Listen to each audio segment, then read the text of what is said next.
This is a classic example of an album that I didn't want to rush the album review, which is why it's so late. I mean, I've had this album almost a full month before it was actually released, and then now we're like 3 or 4 weeks out after its release, and I wasn't quite ready. There was a lot to talk about, and I wanted to shift through all my thoughts and all my ideas before I put a pen to paper. So here we are, a little late, but better late than never. So let's dive in.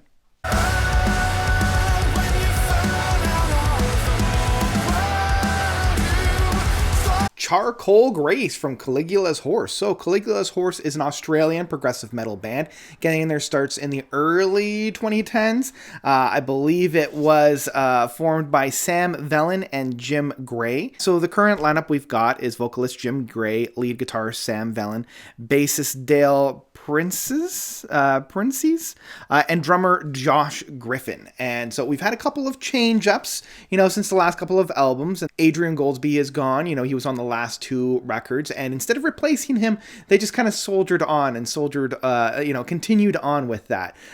Dale Prince, which was a new addition on the last album, is also returning on this one. But the same 2 guys of Jim and Sam, they've been trucking on since the beginning, and so here we are.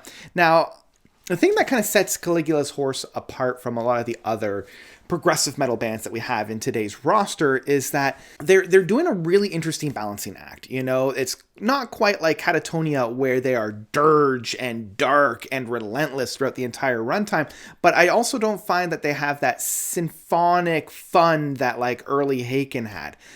They don't necessarily have that brutality or that intimacy that, say, Leprous has, but they also don't necessarily have like that blast beats beat down the doors, like technical insanity that, say, Between the Buried and Me have. Now, I'm telling you a lot of what they don't have, but what they also have is kind of like a conglomeration of all those other bands, kind of boiled down into the essence of what made those bands so great.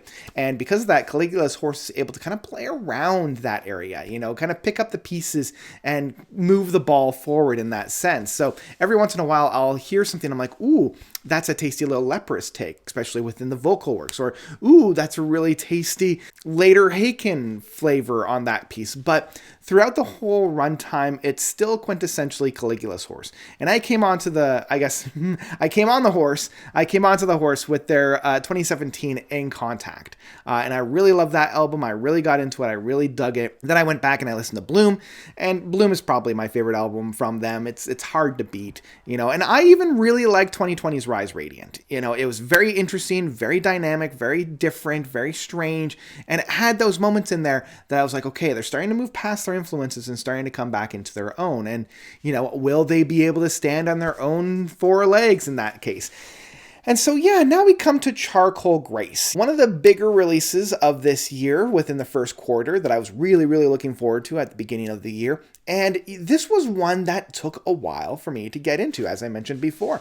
Part of the reason is that the things that I loved about this band are in full force here. They are definitely stretching their legs and being full progressive metal. We start off the album with a brilliant track of The World Breathes With Me.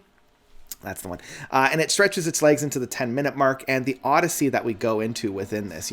We start off with just like a little piano work, a little bit of guitar works that's more of like this acoustic set, and then it kind of slowly opens itself up, and then we have that blasting guitar works that says, hey, you're into a pretty heavy metal work in this case. And again, the ebbs and flows, the rises and falls within this track, it really does show that you are going to be in here for a really intense and really powerful ride from start to finish. And that's even continued on in some of the smaller tracks, like the second track of Golem, which is about half the length of this one, but it's still able to pack that punch. It's still able to really showcase the band for what they are, and they're showing that, hey, we're okay with just one guitarist. He might be doing a little bit of double dipping in terms of the mixing in here, but yeah, we've got something really, really interesting in here.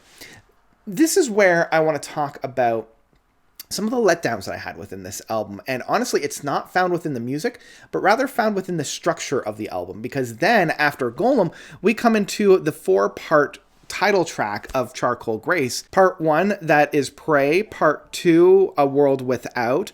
Part 3, Vigil. And Part 4, Give Me Hell. It's kind of smack dab in the middle of the album, and it does provide for, about 20, 25 minutes worth of music.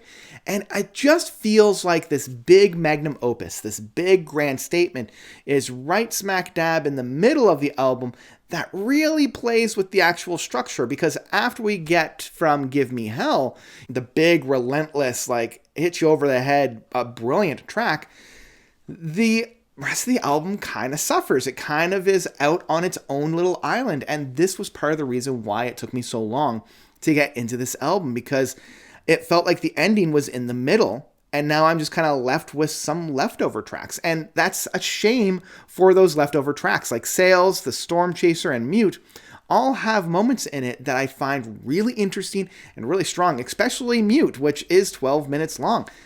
What they probably should have done was put Mute where that Charcoal Grace suite is, and then move Charcoal Grace over where Mute is, so that we don't have this big finishing show-stopping number right in the center of the album. Now, that being said, Sails is a heartwarming and heart-crushing track that's giving me flavors of Burden from Opeth or even Face of Melinda. But that kind of power ballad that I find a lot of prog metal bands, I don't know, they don't really stretch their legs into, they don't really flaunt their stuff, even though they have the power behind them. A good prog power ballad is one that I always enjoy listening to, especially when you have that really beautiful climb and that really beautiful oomph behind it. The Storm Chaser has, kind of the flavors of the early 2000s new metal. I'm getting flavors of Linkin Park and that kind of aggression style on there, especially within the vocal works and the guitars that kind of pair with it. But I don't know. I'm starting to tap out at that point. As I mentioned, we're kind of in a little bit of that wasteland. But I've already mentioned Mute, and I adore Mute. I think that it does end the album on kind of the second high note, which again is why I would put it more in the middle rather than have it at the end. But I still love the ebb and flow. I love the teetering up and down within it. I thought that was, provided really well.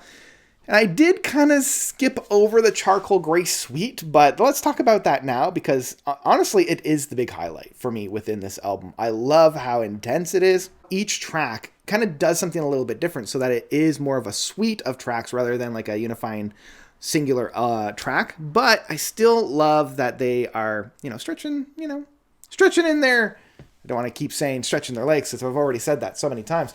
But this allows them to do something a little bit different. This allows them to really explore the space, really see each nook and cranny to see, how can we either prolong this section or breathe new life into that section.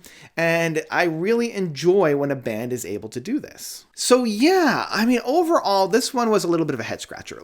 This one probably isn't my favorite from them, that still goes to Bloom, but I do enjoy this a lot more than In Contact and Rise Radiant. I will also say that this is probably their most mature album, and even though this is their sixth one, I still say, their best album is ahead of them, and that kind of is showcased with this album to show, yes, they're going to keep doing more things. They're going to keep pushing the music forward and keep trying new things so that they're not just stagnant. I don't think Caligula's Horse is one that would stagnate like a lot of other progressive metal bands that we've had in the past 20 years, where they kind of found their lane and then they stuck to it. I feel like Caligula's Horse is one that will continue to try new things in that kind of sense. So I still had a really great time with this one. But for now, what I'll say about Charcoal Grace is Charcoal Grace by Caligula's Horse is one that I would absolutely download.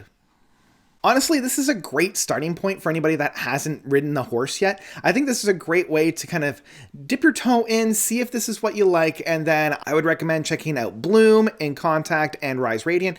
Even their first two albums are pretty good. This is one of the few bands that haven't really put out a bad album. They've just put out higher quality than other albums within their discography, if that makes any sense. But yeah, I think this is a great starting point if you're really into that more aggressive, I don't want to say brutal progressive metal, but some really intense progressive metal. This is where you should go to. I really think you'll enjoy it. But yep, that's all I got for Charcoal Grace.